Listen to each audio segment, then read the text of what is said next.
Assalamualaikum warahmatullahi wabarakatuh. Perkenalkan nama saya Zahira Medina dengan NIM 2309 1326 11 015. Di sini saya akan menjelaskan tentang biostatistik dan statistika dengan materi yang pertama yaitu estimasi.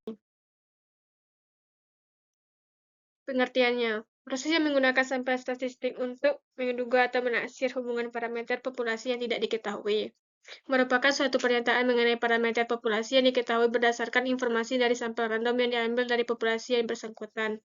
Menduga adalah suatu statistik atau harga sampel yang digunakan untuk menduga suatu parameter. Kegunaan untuk memilih dua atau lebih random sampel dari populasi yang sama, tetapi kita ragu bahwa mean setiap random sampel ini akan berbeda satu dengan yang lain dan tidak sama dengan mean populasi yang ada. Populasi terdistribusi normal, mean setiap sampel juga akan ikut terdistribusi secara normal tergantung dengan jumlah sampel yang diambil. Sebaliknya, jika populasi tidak terdistribusi secara normal, distribusi mean seluruh random sampel akan berangsur-angsur mendekati distribusi normal seiring dengan bertambahnya jumlah sampel.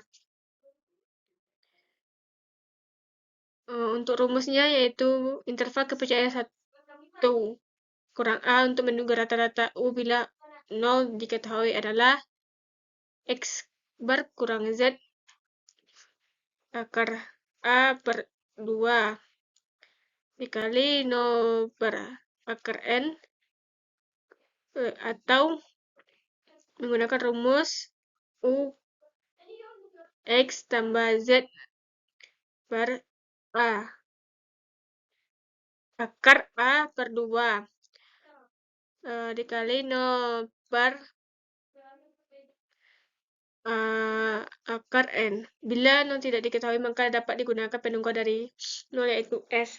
Keterangannya, 0 tadi adalah standar deviasi di populasi, kalau S standar deviasi di sampel, kalau U rata-rata atau mean populasi, kalau X bar rata-rata atau mean sampel, Z deviasi relatif.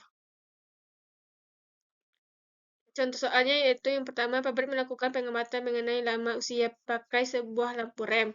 Menuntut mereka 44 buah lampu rem tersebut rata-rata bisa dipakai selama 4.900 hari dengan simpangan baku 220 hari dengan interval 95%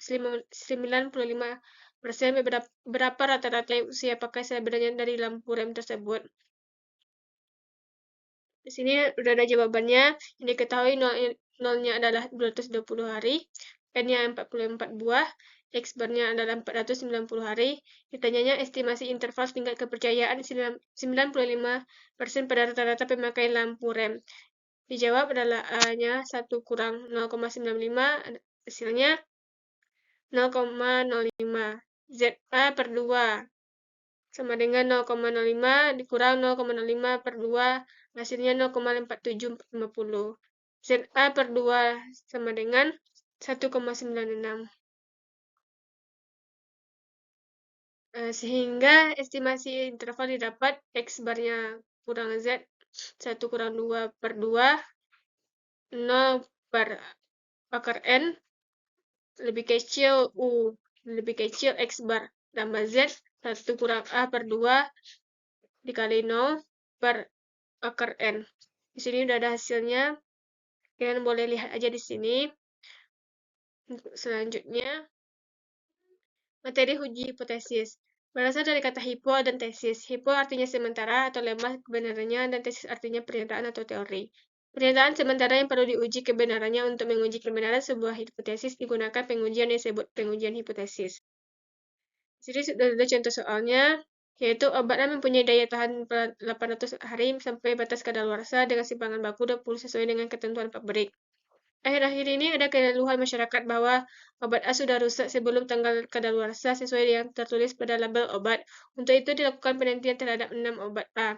Ternyata didapatkan rata-rata daya tahan obat A adalah 790 hari, sedikit dengan hanya 5%. Apakah daya tahan obat A sudah turun? Sini udah ada jawabannya. Handalnya adalah daya tahan dapat obat A tidak beda dengan 800 hari. A-nya alternatifnya daya tahan obat A kurang dari 800 hari. A-nya 5%. Rumusnya sudah ada di sini. Kalian boleh lihat saja di sini. Untuk jawabannya juga ada di sini, yaitu kita menggunakan rumus Z, yaitu 790 dikurang 800 per 20 angka 8. Hasilnya adalah 1,225. Yang berarti H0 diterima dan HA ditolak. Nah, di sini uji beda dua mean, materi uji beda dua mean, yaitu tujuan untuk mengetahui perbedaan mean dua kelompok data independen. Syaratnya adalah data berdistribusi normal atau simetris. Kedua kelompok datanya independen. Ketiga variabel yang dihubungkan berbentuk numerik dan kategorik dengan hanya dua kelompok. Untuk soalnya adalah sebuah penelitian ingin mengetahui apakah waktu yang dibutuhkan perawat untuk memasang infus sudah mengikuti pelatihan lebih cepat daripada sebelum ikut pelatihan. Diambil sampel acak 8 orang perawat. Berikut adalah waktu dalam menit yang dibutuhkan seorang perawat saat memasang sebelum dan sesudah mengikuti pelatihan. Di sini sudah ada tabelnya, kita boleh lihat saja di sini. Untuk selanjutnya yaitu rumusnya adalah H0 tadi, jadi H0-nya dulu, jadi HA-nya juga. Yang perlu dicari adalah apakah waktu yang dibutuhkan perawat untuk memasang infus sudah mengikuti pelatihan lebih cepat? Di sini sudah ada jawabannya. Titik kritis uji T tabel pada A yang 0,05 dengan derajat bebas, dB-nya N kurang 1, sama dengan 8 kurang 1, sama dengan 7. Dengan tabel T, maka nilai T tabel A-nya 5%, dB-nya 7, sama dengan 7895. Kita cara melihat tabel T adalah sebagai berikut. Pada tabel T yang uji satu arah, kemudian pilih dB 7. Kemudian hitung nilai standar deviasi SD terlebih dahulu.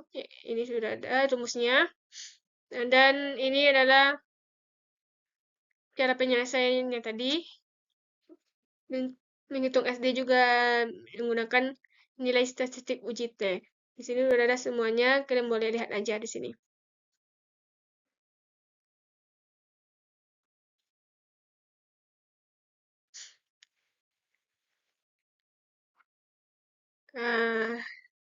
Di sini hasilnya 9,378.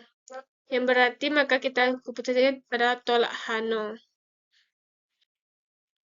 Untuk kesimpulannya, karena keputusan tolak H0, maka dapat disimpulkan bahwa dengan taraf nyata 5% rata-rata waktu perawat memasang infus lebih cepat setelah mengikuti pelatihan. Baiklah, hanya itu bisa saya sampaikan. Jika ada salah, saya mohon maaf. Wassalamualaikum warahmatullahi wabarakatuh.